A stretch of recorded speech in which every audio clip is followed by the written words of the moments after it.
The rain fell on West Berlin with a cold, indifferent persistence, a November deluge that seemed determined to wash the very color from the world, leaving only shades of bruised gray and the slick, wet black of despair. It hammered against the Duraplast roof of the Trabant 601, a sound like a frantic, muffled drum roll, and turned the cobblestones of the Kurfürstendamm into a fractured mirror. In its shattered surface, the gaudy neon reflections of the KGB department store and the Bristol Hotel bled into 1,000 shimmering, disjointed pieces, a perfect metaphor for this divided city. From the passenger seat of the dark green Trabant, its cheap bodywork sweating condensation in the damp, its two-stroke engine idling with a nervous, asthmatic cough that smelled of oil, unburnt fuel, and the quiet desperation of the Eastern Bloc. Dmitry Volkov watched the entrance to the apartment building across the street. He didn't blink. Blinking was a luxury, a momentary lapse in the absolute predatory concentration that had kept him alive for 20 years in the service of Directorate S, the KGB's elite branch for special actions, a sterile euphemism for the kind of work that never appeared in state-sanctioned histories. His target, the man who was currently the single greatest thorn in the side of the Politburo, was late. 3 minutes and 42 seconds late, according to the glowing red digits of the cheap Japanese digital watch on his wrist. Another piece of contraband in this city of temptations. Andrei Sokolov. The name tasted like ash in his mouth, like the harsh, unfiltered tobacco of the Prima cigarette he held between the first 2 fingers of his right hand. He brought it to his lips, the ember glowing like a distant, angry star in the gloom of the car, and inhaled deeply, the smoke scraping the back of his throat. It was an acrid, familiar comfort, a small piece of Moscow's gray, uncompromising reality in this chaotic carnival of Western excess. Sokolov was a poet, a novelist, a man whose words were more dangerous than a squadron of T-72 tanks rolling through the Fulda Gap. His previous books, painstakingly smuggled out of the Union microfilm by microfilm and published to rapturous acclaim in the West, had been manageable embarrassments, ideological irritants to be countered with scornful articles in Pravda. But his latest work, the manuscript known only as The Thawing Sun, was different. It was a direct, allegorical assault on the very foundations of the state.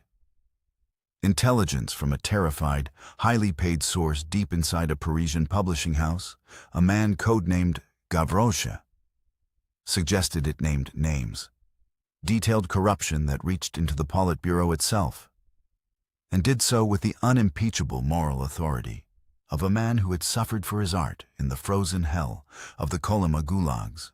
The mission, codenamed Operation Nightingale, was not to kill Sokolov. Martyrdom was a potent weapon, and the West would turn his grave into a shrine, a rallying point for every dissident and émigré from Prague to Washington. It was not to kidnap him. The political fallout would be catastrophic, undoing years of delicate diplomatic maneuvering around arms treaties. The mission was more subtle, more insidious, and infinitely more cruel. They were going to kill his soul. They were going to murder his credibility, leaving his reputation a smoldering ruin from which his words could never rise again. And they were going to do it with a book. Not his book, but their book. A diary, the car's radio, a modified R394KM transceiver wedged beneath the dashboard where a proper Blaupunkt stereo might have been, crackled. A burst of static hissed across the preset frequency of 4.625 megahertz, a shortwave band usually reserved for Warsaw-packed military broadcasts, and the eerie, disembodied voices of number stations reciting their cryptic codes into the ether. Then, for precisely 10 seconds, the soaring, impossibly sad strings of a Mendelssohn concerto filled the tiny car. a sliver of sublime beauty in the squalid little vehicle, before being swallowed again by the static hiss. The signal. It was time. Dmitri felt no elation, no fear, just the cold, smooth functioning of a machine set in motion. He was a scalpel, and General Ivan Morozov, his handler back in the gray granite monolith of the Lubyanka, was the surgeon. Morozov's voice from their last meeting echoed in his mind, a voice like gravel grinding on bone, smelling of stale tea and absolute power. The memory was sharp, vivid. Morozov's office was a study in brutalist austerity. Dark wood paneling, a single portrait of Dzerzhinsky on the wall, and a window that overlooked the inner courtyard where so many enemies of the state had taken their final walk. "His words are a cancer, Dmitri," Morozov had said, his pale, almost colorless eyes fixing Volkov with an unnerving intensity. He tapped a thick, nicotine-stained finger on a translated review of Sokolov's last novel. "We cannot cut out the man. The patient, our international reputation, is too weak. So, we must convince the world the cancer is benign, more than benign. We will prove the cancer is, in fact, a fraud, a fiction. We make him a liar, a greedy, pathetic hypocrite who colludes with the very enemies he pretends to despise. We turn his song into a squawk. We cage the nightingale."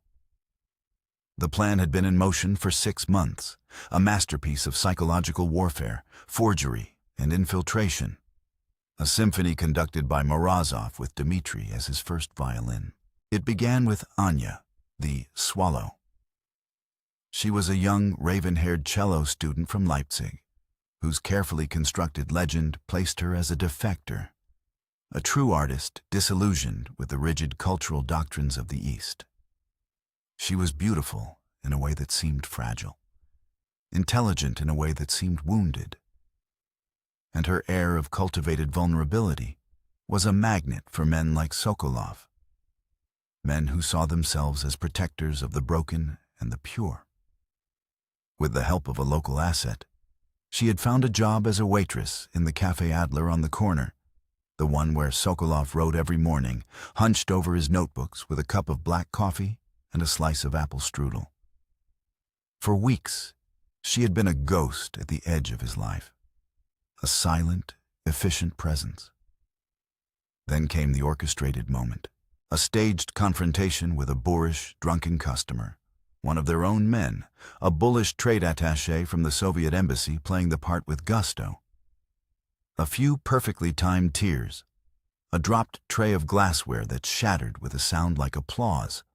Sokolov, ever the chivalrous dissident, had rushed to her aid. From there, the hook was set. Coffee turned into conversation about Bach's cello suites. Conversation turned into long walks through the Tiergarten, the autumn leaves crunching underfoot like brittle secrets. Dmitri had listened to the tapes from the micro-transmitter, a marvel of miniaturization from the labs at Yasenevo, hidden in the antique silver clasp of her purse. He heard the slow, patient seduction, not of the body, but of the mind. He heard Anya's soft, melodic voice expertly mining his life, learning his rhythms, the cadence of his speech, his private jokes, the bitter names he called his ex-wife, the small secret vanities that every man possesses. She was gathering the raw material for their weapon, every intimate detail a bullet they would later fire at his heart. Simultaneously, another team was working on the physical components. The diary itself had to be perfect, forensically unassailable. The notebook was sourced from a dusty archive in Leningrad by a black bag team who bribed a night watchman with a bottle of Armenian brandy and disabled the alarms for exactly 7 minutes. It was a pre-war ledger with the correct wartime paper stock, complete with the faint, almost imperceptible watermark of a factory in Smolensk that had been bombed into oblivion in 1942. The paper's chemical composition, its rag content, its microscopic wood fibers, were all correct for the period Sokolov's fictitious diary would cover, the late 1960s, a time of supposed disillusionment following the crushing of the Prague Spring. The ink was an even greater challenge. A different team in Paris had lifted a series of letters Sokolov had written to his publisher from a discarded briefcase. These were flown to Moscow via diplomatic pouch, where Pavel, the man they called the calligrapher, went to work. Pavel was a legend within the first chief directorate, a hunched, elderly man who lived in a sealed, climate-controlled basement laboratory beneath a nondescript building near the Yauza River and spoke only to his chemical compounds. Using a gas chromatograph and a mass spectrometer, he broke the ink down to its elemental components. He identified the specific iron gall ink Sokolov preferred, a brand called Raduga 3 that had ceased production in 1971. Pavel didn't just find a substitute. He recreated it. He brewed his own gallic acid from oak galls imported from the Caucasus, fermented it for weeks in a precisely controlled environment, and mixed it with iron sulfate and a gum arabic binder, adjusting the pH until it was a perfect molecular match. He even replicated the microscopic impurities, the tiny traces of copper and manganese that were unique to the water supply of the original Moscow-based manufacturer. It was alchemy in the service of the state. Then came the most difficult part, inhabiting Sokolov's hand. They had hundreds of samples of his writing, from formal letters to hasty shopping lists. Using a custom-built projection table that cast a magnified, high-resolution image of Sokolov's script directly onto the page, Pavel spent more than 1,000 hours practicing. He wasn't just copying the shapes of the letters. He was becoming Sokolov. He studied the pressure of the pen on the downstrokes, the slight hesitation before a capital T, the way the loops of the G's and I's tightened when the author was agitated, a fact gleaned from an angry letter Sokolov had written to a critic. He learned to write not just as Sokolov, but in the emotional state of Sokolov. The diary entries detailing supposed secret meetings with CIA handlers were written with a cramped, nervous energy. The passages describing his contempt for his fellow dissidents were scrawled with a loose, arrogant flourish. While Pavel forged the soul, Dmitri and a small team of psychologists and literary experts crafted the lies. The narrative of the diary was a symphony of character assassination. It began with subtle expressions of doubt, then blossomed into full-blown cynicism. They wove in details Anya had collected. A reference to his favorite Belomorcanal cigarettes, a memory of a childhood dog named Mishka, the exact phrasing he used to describe the winter light in his abandoned dacha. These truths were the sugar that would make the poison palatable. The diary painted Sokolov as a man secretly motivated by greed, accepting cash payments from Langley, channeled through a cutout in Zurich. It depicted him as an intellectual plagiarist, stealing ideas from a lesser-known writer he'd met in the camps.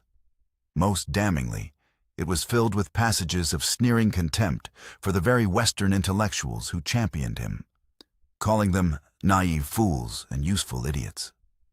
The final entry was a masterstroke of psychological cruelty, a fabricated quote from his dying mother, supposedly telling him he was a fraud.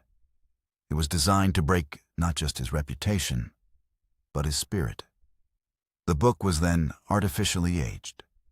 It was exposed to carefully calibrated levels of ozone and ultraviolet light to yellow the pages. It was stored in a humidity chamber to mimic 2 decades of damp Berlin winters. A faint, musty smell was introduced using a tincture derived from Aspergillus fungal spores. The spine was carefully broken in several places, and a single, almost invisible coffee stain was applied to page 47. Its shape and color matched to a photograph Anya had discreetly taken of a spill on Sokolov's table at the Café Adler. Now, all the pieces were in place. The target was returning home from his weekly dinner with a group of expatriate artists. A dinner Anya had ensured he attended alone by feigning a sudden, debilitating migraine. Victor, their infiltration specialist, was already in position. He was a shadow, a whisper, a man whose presence was defined only by its absence. A former Spetsnaz operative from a unit so secret it didn't officially exist. He moved with a chilling economy of motion. He was on the roof of the adjacent building, clad in black, his face a pale smudge in the gloom, motionless as a gargoyle in the driving rain. Dmitri's earpiece, a tiny flesh-colored phonak device nestled deep in his canal, crackled to life. Victor's voice was a dry rasp, devoid of emotion, like sand blowing over stone. Canis lupus familiaris. North side, 3rd floor. Active. A dog. Unforeseen. Unacceptable. A single, uncontrolled variable in an equation of absolute precision. Dmitri's knuckles whitened on the cheap, cracking plastic of the Trabant's dashboard. A barking dog could unravel the entire operation, 6 months of meticulous work incinerated by a yapping mutt. "Stand by," Dmitri murmured into the lapel microphone hidden in the collar of his wool coat. His eyes scanned the building's facade. 3rd floor, north side. He saw a faint, flickering blue light behind a curtain, a television. The dog wasn't barking yet. It had just sensed something. Victor was that good. His passage was as quiet as falling dust. But some animals could sense the disruption in the air itself, the predatory stillness where there should be nothing. A yellow Mercedes taxi pulled up, its diesel engine a comforting, solid rumble against the Trabant's frantic sputtering. Its headlights cut twin cones through the rain. Andrei Sokolov stepped out. He was a tall man, slightly stooped, with a wild mane of gray hair that gave him the look of a tormented prophet.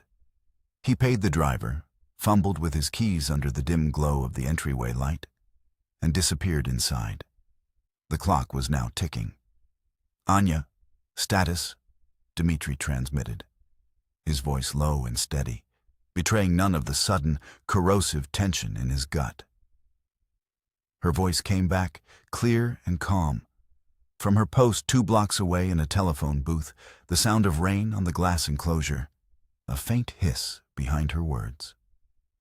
"Distraction is ready. On your mark." "Victor, what is your assessment of the animal?" There was a pause as Victor listened, his senses tuned to a frequency beyond normal human perception. Small. A terrier, by the sound of its breathing and the quick patter of its nails on a wooden floor. Occupant is elderly. I can hear the television volume is high. Moves slowly. The dog is the primary alarm system. I can proceed, but the risk factor has increased by 20%. 20% was an eternity in their world. General Morozov did not accept failure. Dmitri weighed the options. Abort, and they might not get another chance for months. By then, the thawing sun could be in bookstores, its fire spreading unchecked. Proceed, and a single yelp could bring the West German police, or worse, the BND, crashing down on them. Sokolov's apartment was undoubtedly under some form of passive surveillance by Western agencies. "Proceed," Dmitri said, the word tasting like metal.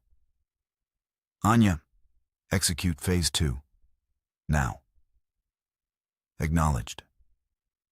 Across the street, Sokolov's light appeared on the 4th floor. He was home. A few moments later, a sharp, percussive thump echoed from 2 streets over, followed by the distinctive, cascading sound of shattering glass. It was a small thermite and magnesium charge Anya had placed in a rubbish bin, designed to produce a brilliant white flash and a loud bang, just enough to break a shop window. It was a classic misdirection. an urban firecracker designed to pull eyes and ears. Within seconds, the distant but approaching wail of a police siren cut through the night. Any curious resident, including the old woman with the terrier, would be drawn to their window, their attention pulled east, away from the quiet noises within their own building. "Window is open," Victor whispered in his ear. "I am inside the stairwell." Dmitri's heart hammered against his ribs, a frantic bird trapped in a cage of bone. He was the conductor of this silent, deadly orchestra. Victor would be moving down the hallway now, his soft-soled boots making no sound on the worn linoleum. He carried a small leather kit. Inside were not crude crowbars, but delicate surgical instruments. Tension wrenches milled from lightweight titanium, a set of custom-made picks designed specifically for the Medico M3 high-security locks common in this part of Berlin, and a fiber-optic borescope no thicker than a wire. In his belt, he carried a PSS Veal silent pistol, a weapon whose unique captive piston ammunition made it quieter than a cough, ready for the dog if necessary. A last resort that would doom the mission, but save the operative. At the door, Victor reported. 2 locks, standard wafer, and a high-security pin tumbler. 5 minutes. 5 minutes. To Dmitri, it felt like a lifetime. He watched the street. A police car, blue lights strobing silently in the rain, sped past, heading towards the sound of Anya's distraction. Perfect. But where were the others? The CIA spotters? The BND watchers? It was too quiet. The profound, professional quiet was what scared him. It meant they were either absent or very, very good. Inside the apartment, Sokolov would be following his routine. He'd take off his wet coat, place his keys in the ceramic bowl by the door, and walk to his study. He'd pour a small glass of Armenian brandy, sit at his massive oak desk, and perhaps read for an hour before bed. Victor's timeline was precise, built on weeks of surveillance. He had a 7-minute window between Sokolov entering his study and settling into his chair. "First lock is open," Victor breathed. The sound of his controlled exhalation was the only indication of the immense tension he was under. Working on the second. Pins are complex, spool pins. He has invested in security. Dmitri's gaze was fixed on Sokolov's lighted window. A shadow moved across it. The man was up, pacing. Unpredictable. This was not in the timeline. Had he heard something? Did he suspect? Sokolov was a creature of paranoia. It was what had kept him alive this long. "He's moving," Dmitri hissed into the mic. "Abort if you have to." "Too late. I'm committed," Victor replied, his voice strained. A soft, metallic click echoed through the earpiece, a sound more beautiful and welcome than any symphony. "I'm in." The next 60 seconds were the most dangerous. Victor had to cross the small entryway and reach the study without making a sound. He would be using a stadioscope, a handheld device that emitted a low-frequency sonic pulse, mapping the room in front of him in total darkness to avoid bumping into furniture. "I have eyes on the target," Victor whispered. "He is in his study, at his desk. His back is to the door." The objective was a small, locked wooden box on the bookshelf where Sokolov kept his personal papers. Anya had confirmed its existence, catching a glimpse of it one afternoon. This was the most likely location for his real journal, the one he was undoubtedly keeping. The plan was not to replace it, but to add their forgery to the box. When the diary was eventually leaked to a friendly journalist, Sokolov's frantic denials would be rendered meaningless when his own secret box was revealed to contain the book. His own security would become his prison. "Moving to the bookshelf," Victor said. Dmitri held his breath. He could visualize the scene. Victor, a wraith in the darkness, moving with an economy of motion that was almost inhuman. The faint smell of rain and ozone from his clothes. The absolute, suffocating silence. Then, a new sound. A soft, insistent scratching. "The dog," Dmitri said, his voice tight. "The dog is at his door." "I hear it," Victor confirmed. "It's on the other side of the wall, scratching at the neighbor's door." The terrier had sensed him through the wall. Across the street, a light in the third-floor apartment flicked on. The old woman. "Victor, you have 30 seconds. Get to the box." A faint creak came through the earpiece. The sound of a floorboard. Sokolov's shadow in the window froze. He turned. Dmitri's blood ran cold.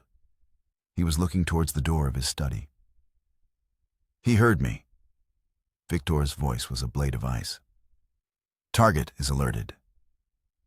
This was the breaking point.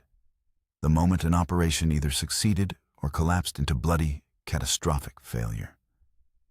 Dmitri's training took over, his mind a cold calculus of risk and response. Hold position. Do not move. Do not breathe. In the fourth-floor window, Sokolov's silhouette stood motionless for what felt like an hour. He was listening. The building was old. It made noises. Was the creak just the groan of an old structure settling? Or was it the sound of his death approaching? To a man who had survived the KGB for decades, there was no difference. Then, the terrier on the floor below let out a sharp, inquisitive yip. It was followed by the old woman's muffled, scolding voice. "Fritz, Ruhe, be quiet." The sound broke the spell. Sokolov's shoulders relaxed slightly.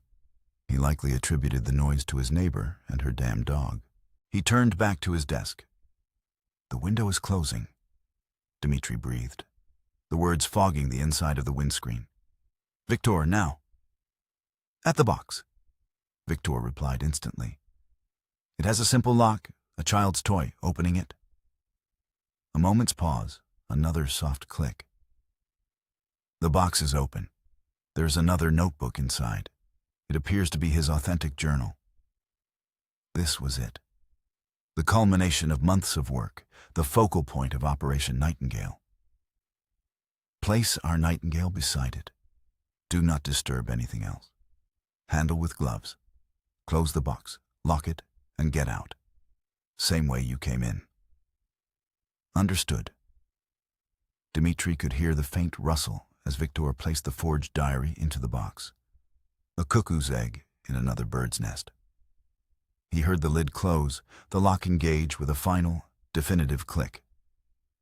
"I am exiting the apartment," Victor said, closing the door behind me. Locks engaged. The exfiltration was as tense as the entry. The slow, silent retreat down the hallway. The ascent to the roof. The heart-stopping traverse across the rain-slicked tiles to the adjacent building. Dmitri didn't relax until he heard the 3 soft clicks in his earpiece. The signal that Victor was clear of the target zone and heading for the extraction point. He slumped back in the Trabant's seat, the adrenaline leaving a sour, metallic taste in his mouth. He felt a profound, hollow emptiness. He had not fired a gun or thrown a punch, but he had just participated in the utter demolition of a man's life. He had planted a seed of pure poison, and now all he had to do was wait for it to grow. 3 weeks later, the package arrived at the offices of Le Monde in Paris. It was anonymous, postmarked from Geneva. Inside was a perfect photographic replica of the diary, with a note suggesting journalists investigate the contents of a certain wooden box in Andrei Sokolov's Berlin apartment. The leak was handled by a different department, a clean cutout. Dmitri's role was over. The story broke like a thunderclap. At first, there was disbelief. Sokolov was a secular saint of the dissident movement. But the details were so specific, so intimate, so correct. The descriptions of his petty jealousies, his financial dealings, his private scorn for his allies. It all felt chillingly real. Sokolov issued a furious denial, calling it a crude KGB forgery. But his words rang hollow. How could the KGB know about the brand of cigarettes he smoked in 1968, or the nickname he had for his childhood cat? The Western press, hungry for a scandal and priding themselves on their objectivity, began to investigate. Der Spiegel, working with a source inside the BND, confirmed that Sokolov had indeed received large, untraceable sums of money from a Swiss bank account, a fact the KGB had known from their own intelligence and cleverly woven into the diary's narrative as CIA payments. Poisoning a legitimate source of funding from an émigré support group, the intellectual community began to splinter. Some stood by him, but the seeds of doubt had been sown. Was he truly the moral giant they believed him to be? Or was he a compromised figure, a hypocrite, playing both sides? His friends started calling less. Invitations to speak at conferences dwindled. Dmitri watched from afar as a French philosopher who had once championed Sokolov publicly questioned his integrity on television. The poison was working, spreading through the bloodstream of the Western chattering classes. When The Thawing Sun was finally published, its impact was muted. The book was a masterpiece, a searing indictment of the Soviet system. But its author was now a tainted figure. Critics, while praising the prose, couldn't help but mention the controversy, the Sokolov affair. The diary had become an inseparable part of his story. It clung to him like a shroud. The book sold well, but it did not start a fire. It was just another book. Operation Nightingale was logged in Moscow as a resounding success. Dmitry Volkov was awarded the Order of the Red Banner in a quiet, sterile ceremony in Morozov's office.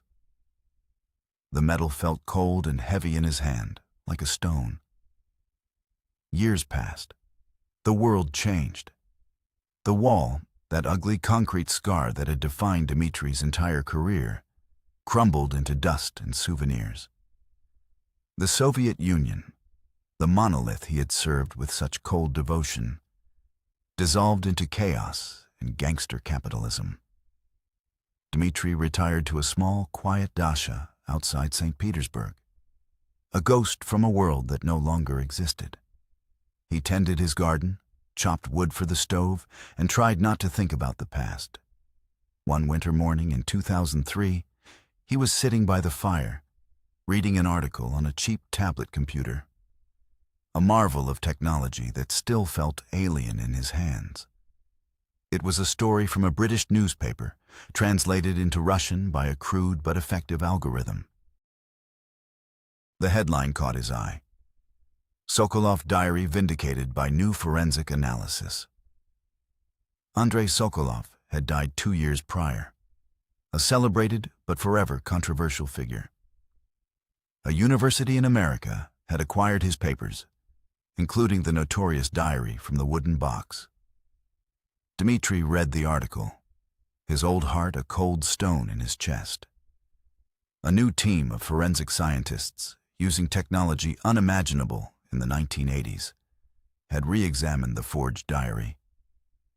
They had confirmed what everyone already suspected.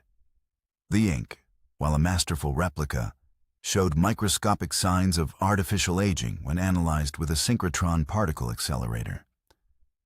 The paper fibers had been stressed with ozone in ways inconsistent with natural decay. It was, conclusively, Pavel's masterpiece. A fake. But that was not the story.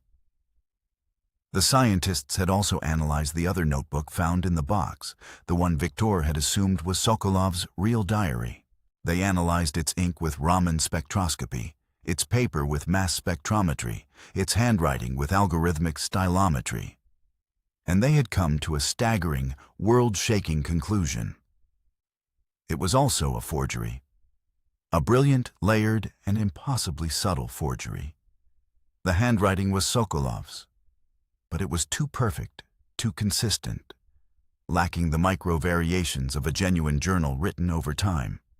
The emotional content, according to psychological linguists, was performative, as if written for an audience. The paper was from the correct period,